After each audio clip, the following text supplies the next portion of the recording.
Hello there, this is David from David Books and Comics, and today I thought I'd talk about one of my favorite heroes of sword and sorcery fiction, and that's Elric of Melnibone.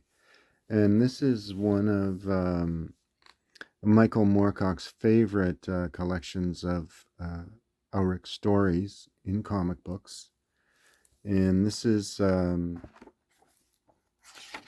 think originally appeared in Marvel Comics and then moved to Pacific Comics.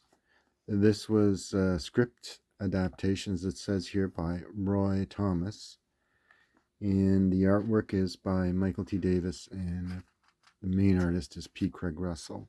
This was published by Titan Books back in, see if it says the year, 2015. And according to this is the first impression. So this is basically the first story chronologically, not the first story necessarily published, but the first story chronologically that follows the story, or in basically the writer's favorite order for the telling of the history of Elric. So this is the first novel, basically. It's Elric of Melnibone. And you can see by the unique artwork how this is Irkun, the main villain of the piece. And there's the Elric, who depends entirely on his sentient sword, Stormbringer, and drugs to sustain him and keep him alive. We're introduced very quickly to the characters, the main characters of the story. And here we have his main love interest featured in the story, Cimero. Very panoramic kind of dynamic battle scenes. Yeah, and then we have the origins of Elric, how he was born, to the king who never really loved him, because Elric's, when he was born, his mother basically died. And anyway, he was never really one who was loved by the king. It's quite a tragic, but that's the main thing you get the impression of, is that Elric was always a tragic character. In this book, one of Moorcock's favorites, this book features a couple of things that's unique. It tells how Elric is kind of a metaphorical story, basically about human existence, I guess, and life. He also admits, that's Michael Moorcock does, that he has a kind of, not a kind of, but an anarchic philosophy of life. And much of the character of Elric has this kind of tragic anarchist feel. The one thing that's unique, though, it's Elric has a sense of honor and justice, and, as I said in previous videos, a deep respect for his friends. Here it introduces, or it has, the story Sojan the Swordsman. And Sojan the Swordsman was a character that Elric created when he was only 17, in a publication that he edited, according to what he says in the introduction, that he edited in a magazine called Tarzan Adventures, I believe. Let's see if it says here. Yeah, Tarzan Adventures in the 1950s. He was only 17 when he wrote these stories. And it tells you where the publication dates of the different stories featured in the novel. It's really a novella, actually. The novella that it's called Elric at the End of Time, and it's well, maybe a novelette. The Secret Life of Elric, as it says, is a basically telling you about the history of the character. And Sojan the Swordsman is the actual story that he published in Tarzan Adventures. All right, so that's what I like the best about this, of course, is the cover.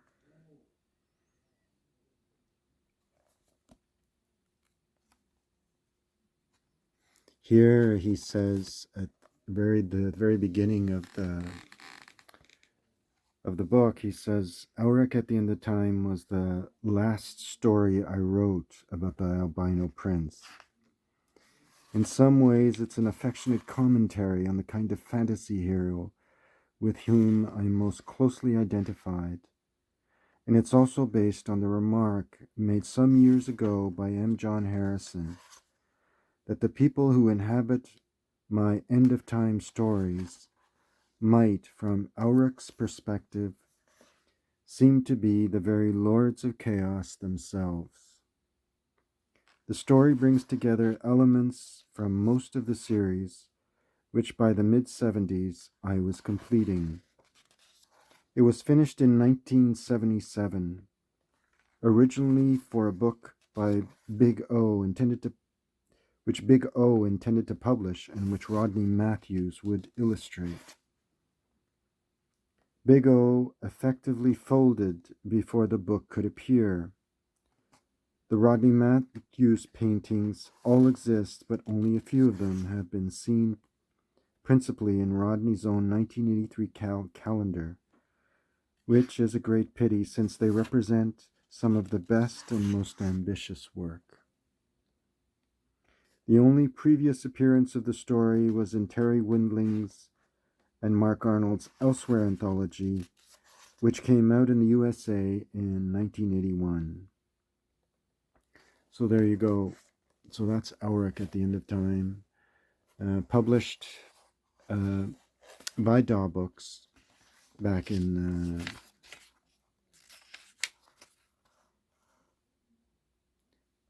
1984. All right. Here we have the great sea battle that's encountered in the first novel, Elric of Melnibone. And here you have Elric using Stormbringer to suck the life out of a living being. And the Melniboneans, as we see in this story, are aliens. They're not human. And here we have Irkun eventually taking over the kingdom of Melnibone and thinking that Elric has died. And this is one of the most spectacular scenes in the whole graphic story, is when Elric shows up alive. It's a great story, and it is very dramatically drawn. It captures Elric the way I imagined him in the story, as a swordsman who knows his trade of fighting, but who's dependent on the sword, who is somewhat muscular but really emaciated. He has reddish kind of pink eyes because he's really dependent on the sword and dependent on different types of drugs to keep him and sustain him.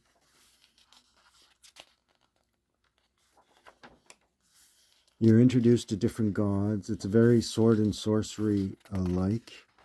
It exploits it to the T with all of the elements of fear and horror and chaos and mighty epic sword battles, all conveyed in, I don't know how to describe, short text in a short series of novels.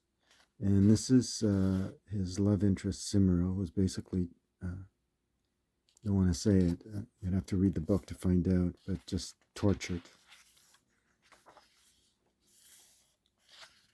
She's, I believe she dies here. And there's Arioch, described as a very beautiful, in the book, as a very beautiful being, but in reality is something else entirely.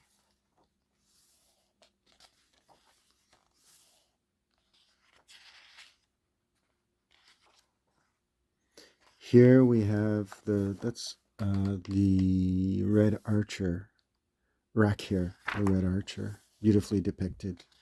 What I imagined when I read the story was someone who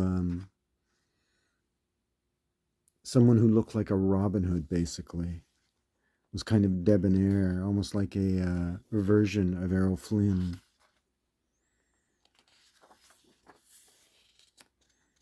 Beautifully drawn and imagined, and conveys, I think, accurately the violence and the horror, and that you kind of read in the books.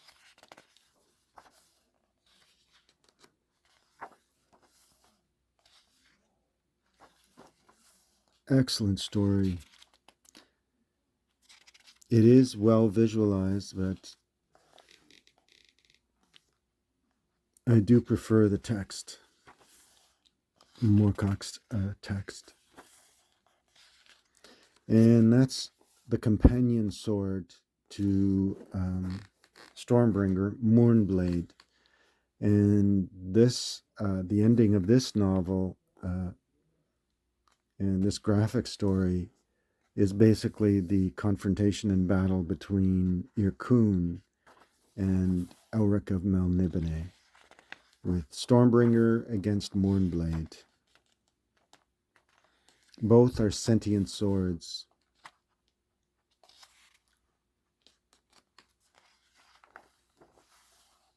So almost like a scene between, makes me think of Basil Rathbone and Errol Flynn in The Adventures of Robin Hood.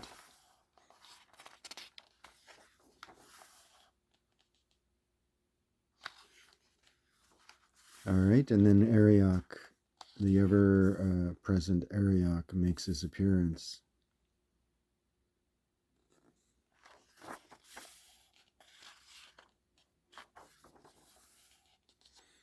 And Elric, of course, doesn't take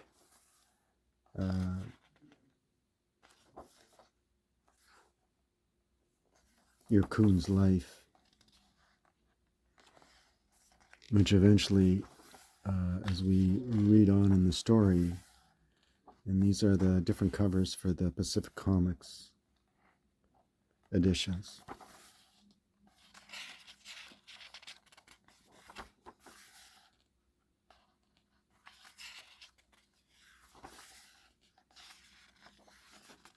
All right.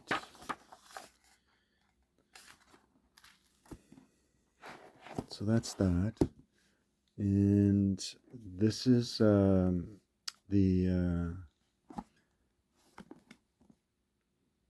entire first 1, 2, 3, 6 stories, and the in this, I think it's Golance,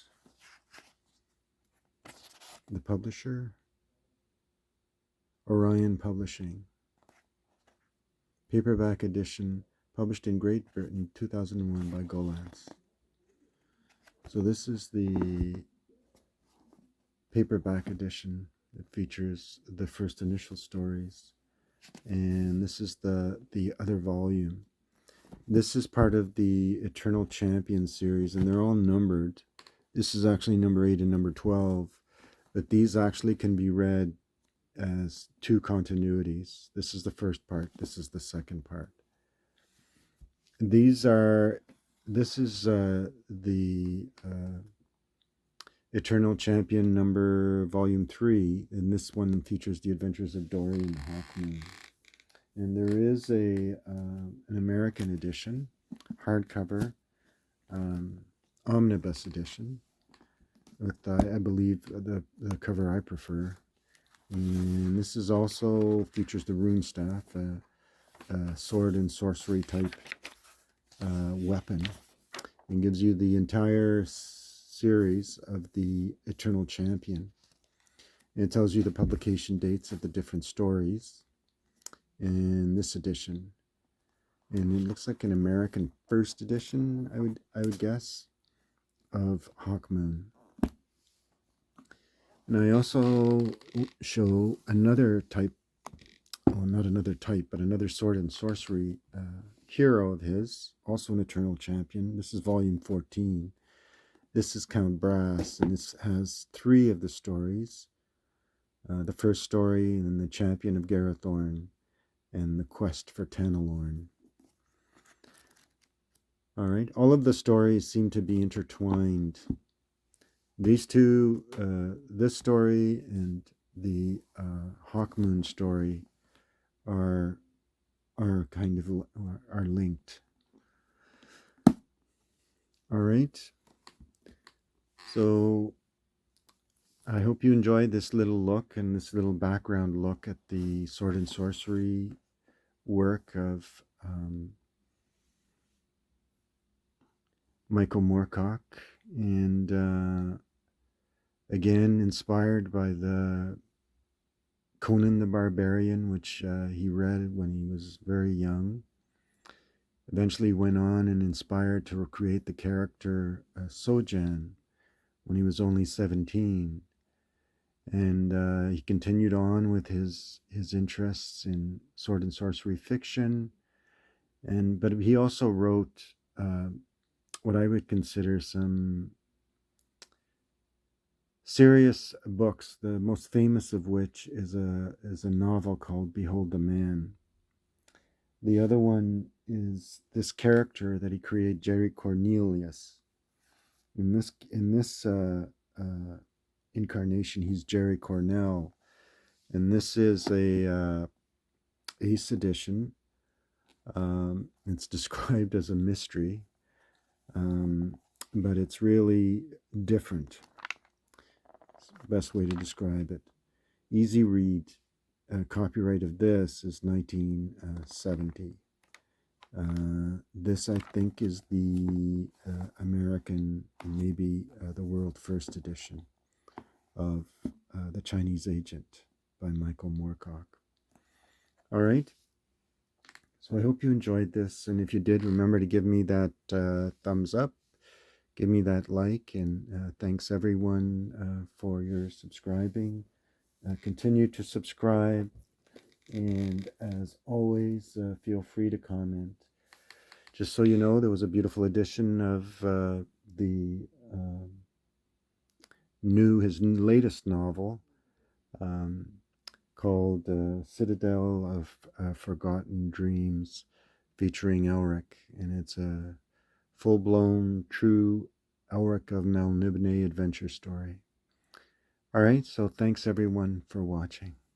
Bye.